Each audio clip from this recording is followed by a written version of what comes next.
Last Sunday, I began to recount some of the places in the Bible that God has shown His greatness and His glory. And I began with the creation story of our world. And I wanted to let you know that I'm not picking these events that I'm going to be using throughout these sessions by chance. There are certain eras of the Bible that are considered especially important because of the events that made them stand out. And these eras are commonly called ages, or sometimes you can look them up and they're called covenants. And it depends on whose list you look up as to how many there actually are. The reason that they're sometimes called covenants is because most of them are signified by a covenant that God makes with man at that time. And the first biblical era, age, covenant is called the Adamic Age. And that happens from Genesis 1 through Genesis 8. And when we look at that, we think, boy, that didn't last long. But we really have no way of knowing how long that actually lasted. This age ended with the event that we're going to talk about this morning, the flood. Adam and Eve's first two boys, to recap in between, her first two boys didn't work out so well. As you know, Cain killed Abel, and so the Bible tells us that they then had a third son, Seth, from whose lineage the children of promise, or the Israelites, would come. However, there were many other people on the earth. Now, there's lots of different theories as to where these people came from. I believe the most logical one is that Adam and Eve had a whole bunch of other children, who then had their children, who then had their children, and God didn't mention them because He focuses, throughout all of Genesis, He focuses on the children of promise. So He focuses on that one branch that comes from Seth and goes forward. And so if Adam and Eve had other daughters and sons and stuff, then it's quite possible we wouldn't know, because that's one of the big questions that always comes up. Well, Cain went out and he got married. Where did he find this wife? Well, it could be his grandniece, something like that. They could marry a lot closer to their family than, say, we can today, unless you're in Arkansas or Tennessee. And so, it's quite possible that there are plenty of other people. In fact, human population was rapidly expanding.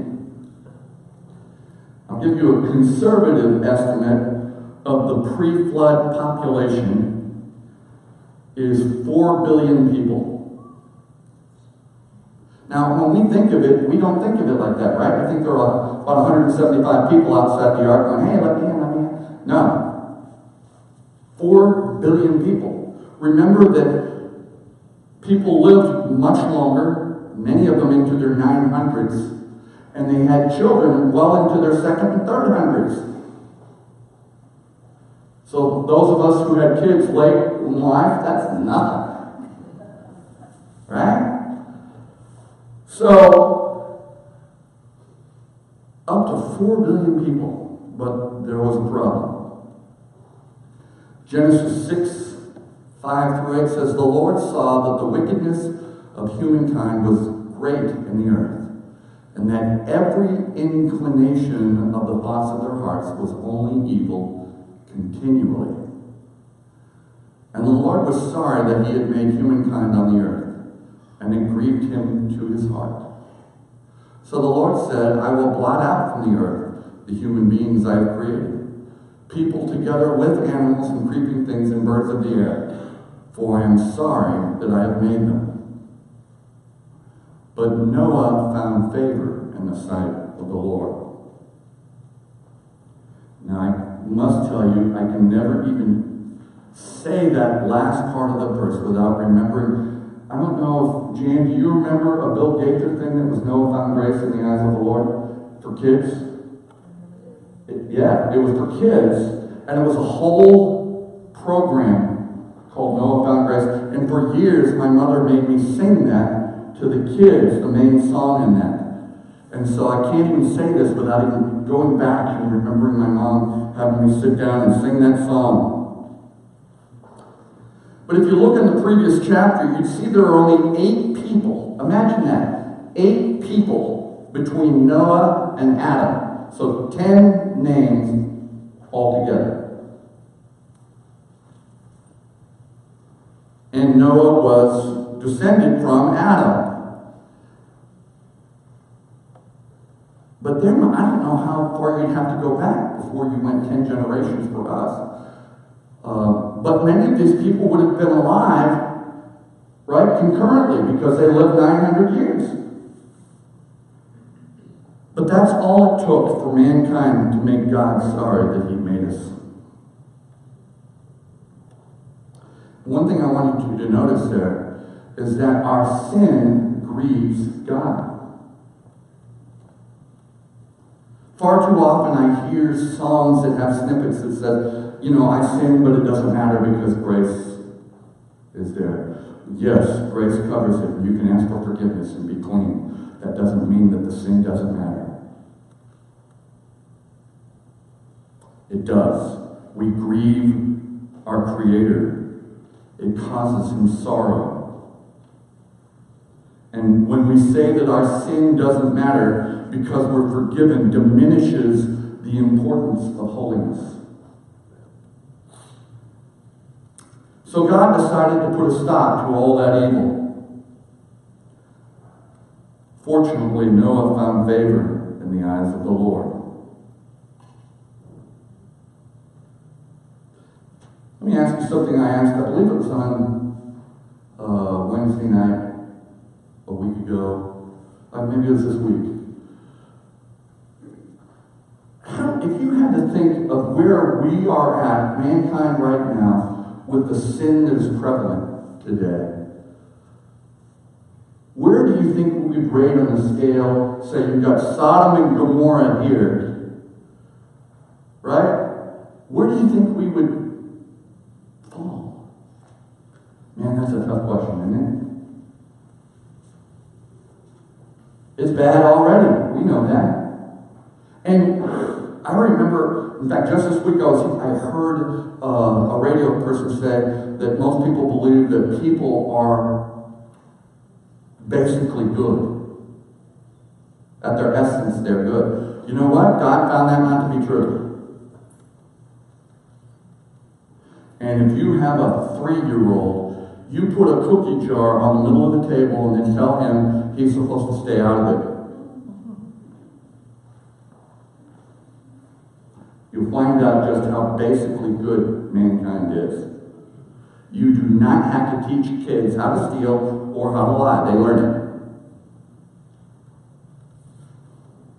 But here we are. Noah found favor in the eyes of the Lord. It says Noah was a righteous man, blameless in his generation. And then it says Noah walked with God.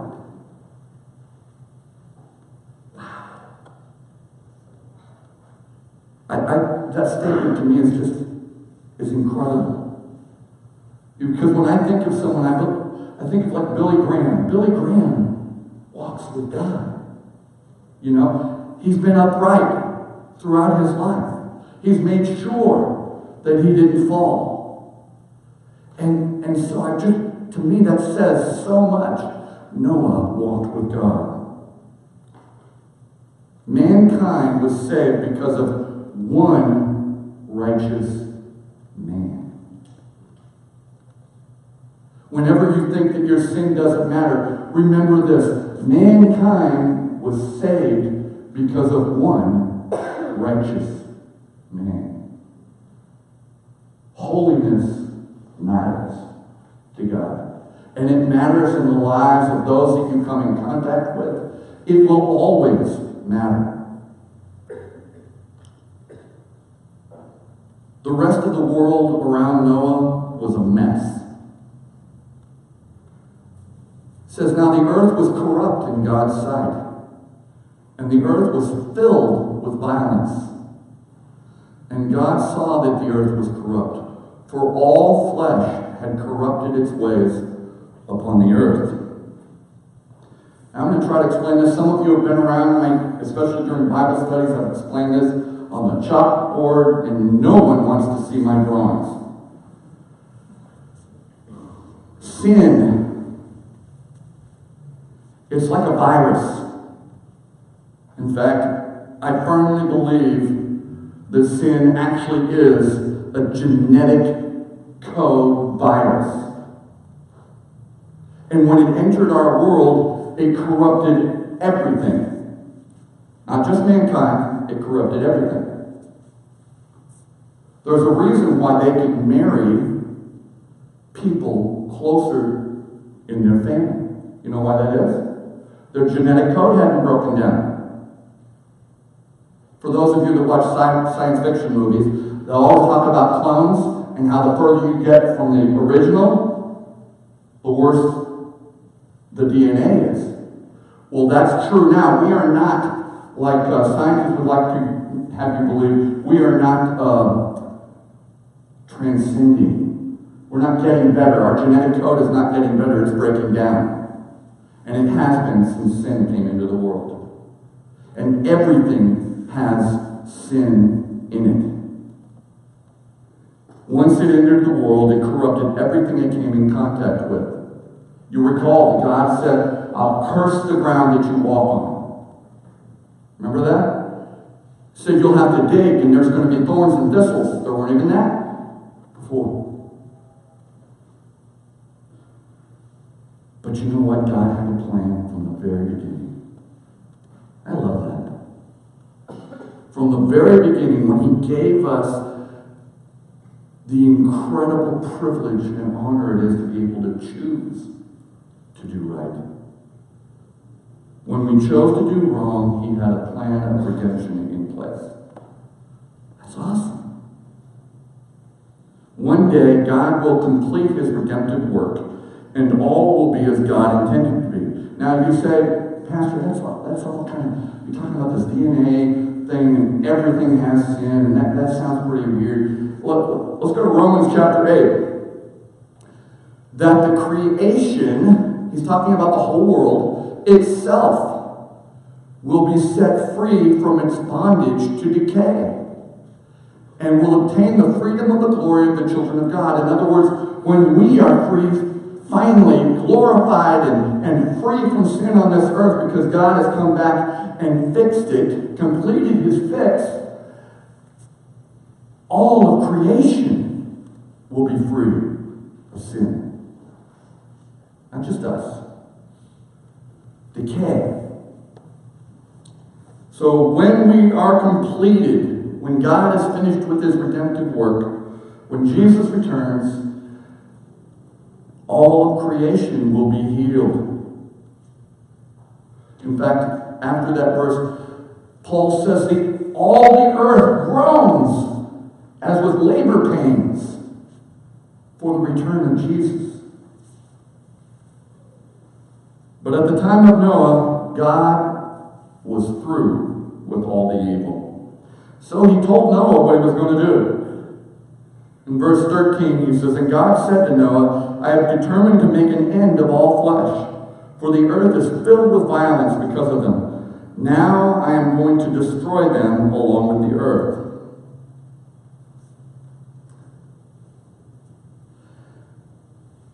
One of the most frustrating things for me, because I'm not the most patient person in the world, and because my mind goes around and around, sometimes I need you to tell me not just what to do, but why I'm doing it. In fact, that's my favorite question when I come into a new church. I say, why do we do it this way? But God, have you ever had God tell you what to do, but He didn't tell you why? You ever had God do that? He didn't tell you why or what was going to be the outcome of what you're doing. He just said, go. Kind of like Abraham, right? We'll be talking that in a week or two. And He just says, go to a place that I've got set for you. Okay, great. There have been so many times I wished that God would have given me a heads up as to what was going to happen and why. Well, I want you to notice here that God actually does this for Noah. He tells Noah, I'm going to do this. So here's what I want you to do. Listen, a lot of times we don't get that much information. It's kind of like when you talk to your kids, you say, I want you to go do this. Why? Because I told you to. Right? That's the normal thing. I'll bet every mom here said that because I told you to. But He actually tells Noah, says, I'm going to destroy the world, and I want you to build a boat.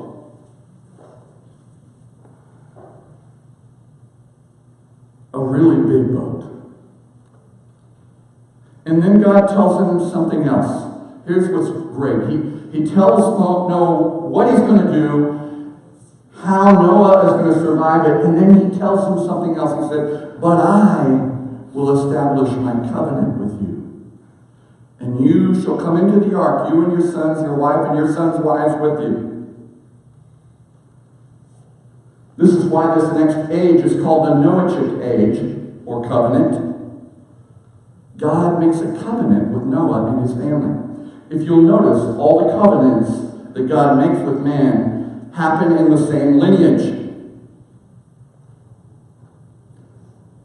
So as we look forward, we've got first Adam, then Noah, then he passes along to Abraham, and then from Abraham we had Moses, right?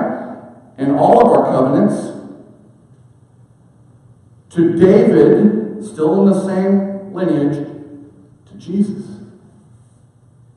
All in the same lineage. That's the reason the Bible, all the genealogies, they're concentrating on that lineage. So God makes this covenant with Noah and his family, and He promises to protect them through the flood. He makes provisions for mankind and for every type of animal. He even has Noah stock up every type of food that is eaten, so that when they get off the ark, they can plant that again.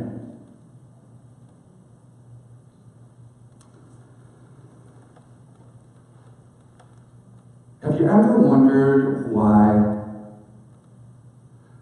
the animals didn't fight with each other? You just assume God, right, shut their mouths or whatever. I'm going to broach that in a little bit. But the amazing thing, God says, I want you to build this boat, and there's a whole couple chapters on how big the boat is, what wood, and all this kind of stuff.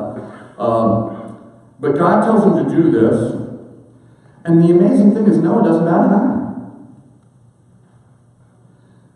Verse 22 says, Noah did this. He did all that God commanded him. He was obedient. Now, I know that there are some of you that just naturally are like that. How many of you have ever read Dr. Dobson's Raising Up Boys? Isn't that what it's called? And he talks about the two different types of boys you've either got the strong-willed child, right, or the compliant child. Yeah, we know which one you are, right? It's okay. I saw Bobby looking down. Yeah, we know. And you know what you were when you were growing up. When your mom said, why can't you be more like your sister? You know why that is. Noah's character was obedience. Some of us have to learn it. Most of the time with a hammer on our head. We have to have it drilled into us. But Noah automatically did what God said. That's why we know he did it automatically? Because he found favor with God. The way that you find favor with God is to be obedient. Now, we aren't told here what the reaction of the surrounding people was when Noah started building the ark. And listen, a lot of pastors have started this whole thing like that area had never seen rain, and there's reasons why they said that, but we don't know that that's true. But Jesus did tell us that people at the time of Noah were going on like nothing was going on. They were marrying people, they were eating, they were drinking, until the floods began to come down.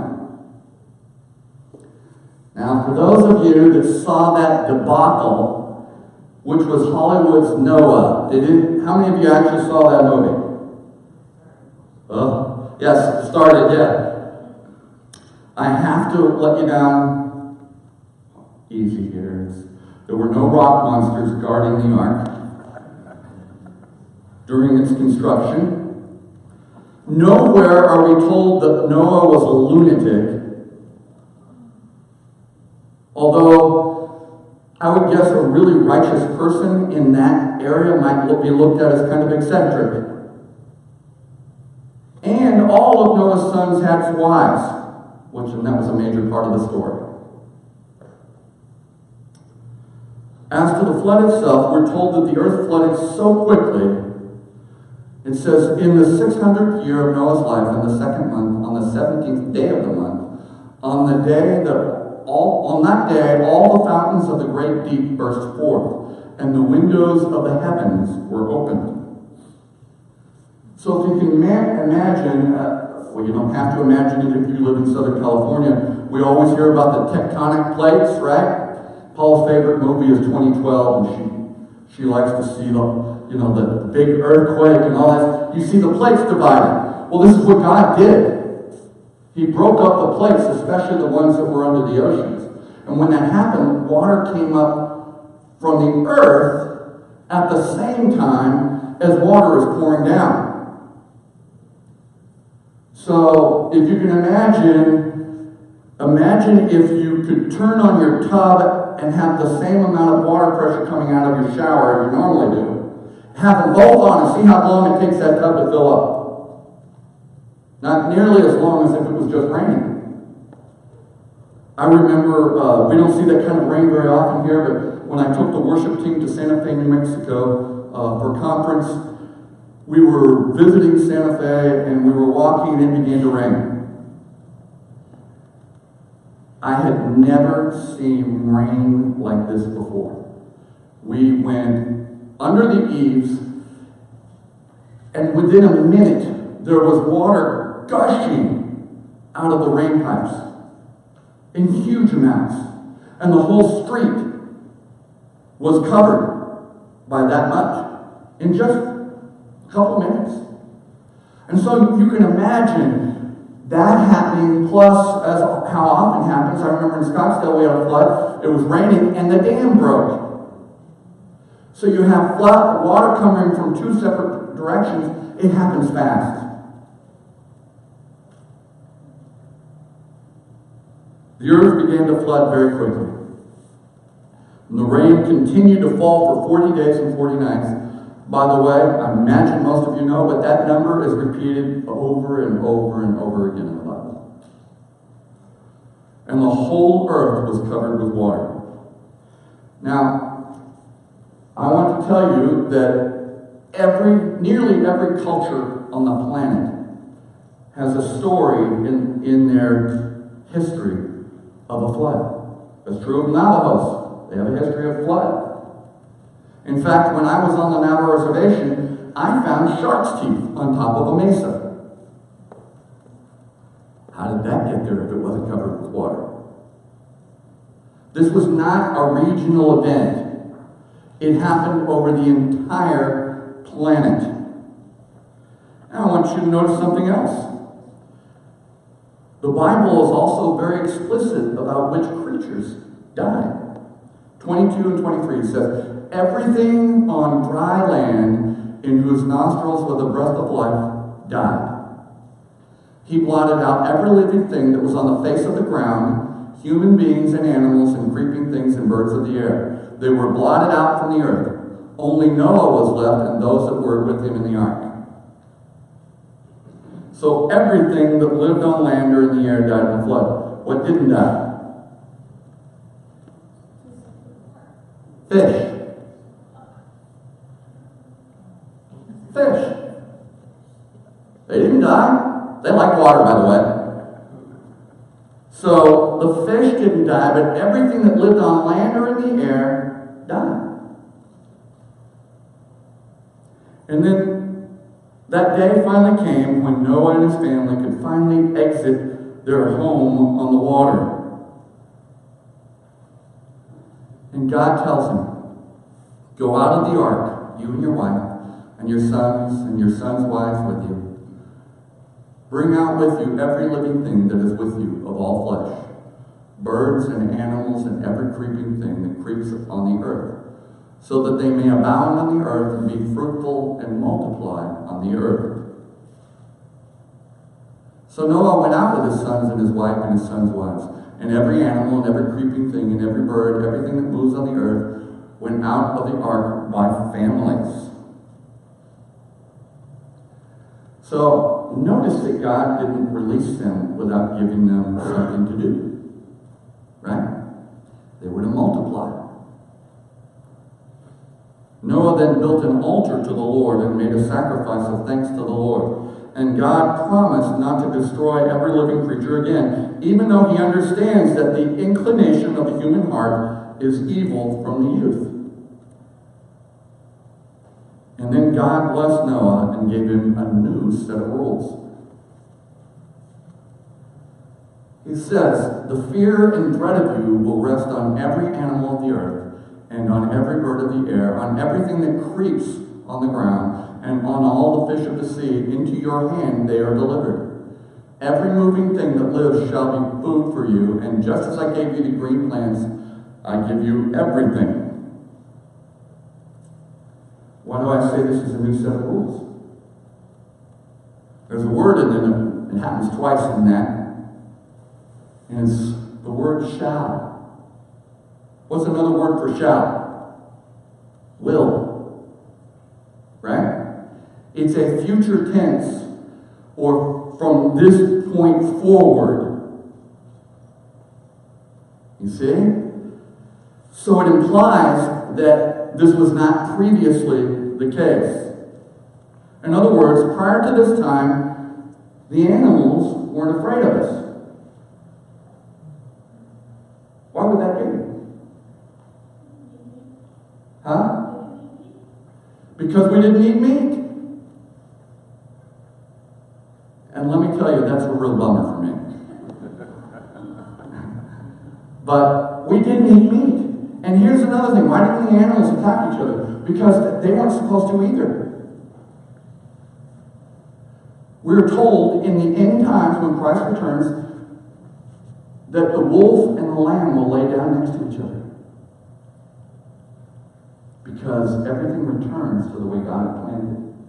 But here now, God says, okay, now you can have these things to eat. Now, it may be that the rest of mankind, who was evil in God's sight, were eating animals. But we had never been told that we should or we could.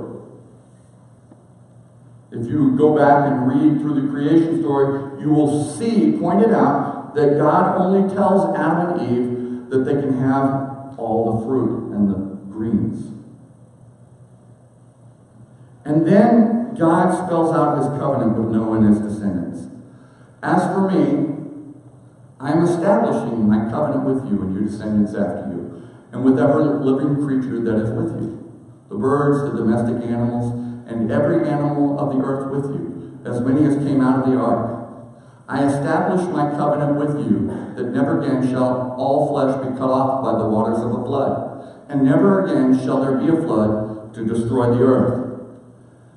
God said, "This is the sign of the covenant that I make between me and you and every living creature that is with you, for all future generations. I have set my bow in the clouds, and it shall be a sign of the covenant between me and the earth."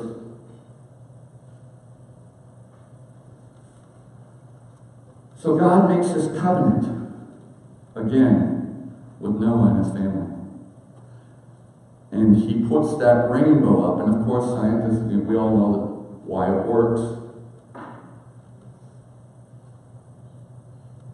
But God put a sign there for us to remember. And this is the second time that God has shown his glory and his power on the earth. First he created it, and then he cleansed it. The Almighty God is so great that even mankind's nearly complete disobedience couldn't stop the plan that he has for us. That's amazing. How often do you remember how great God is?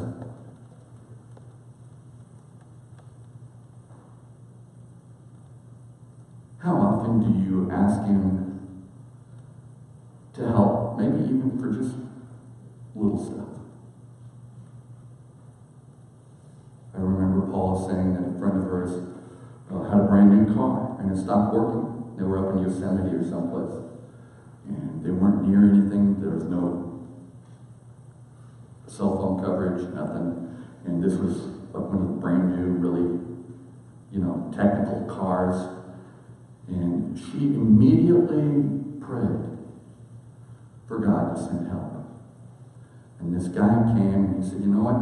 I don't know why, but I felt like I was supposed to come by here and see if you needed some help." How often do we pray for the little things? We think that we're only supposed to ask God, does that mean God is Santa Claus? Of course not. But God knows what you need, and he wants you to ask. His word says you don't receive because you don't ask. He wants you to ask. How often do you remember how great he really is? And how essential he is in your life? That's what these stories that God kept in his word through his prophet Moses. That's why they're here. To remind us of how great he truly is and what he continues to do for us. Let's bow our heads.